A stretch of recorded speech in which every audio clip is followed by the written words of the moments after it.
আমার ছেলে শুক্রবার দিন নামাজের পরে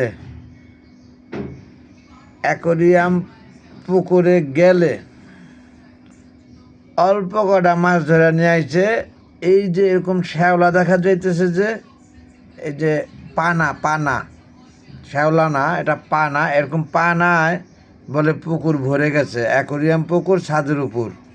সেজন্য সে মাছ দেখতে পায় না আর সেভাবে ধরতে পায়নি, এই কমপ্লেন করলো আমার কাছে আইসা।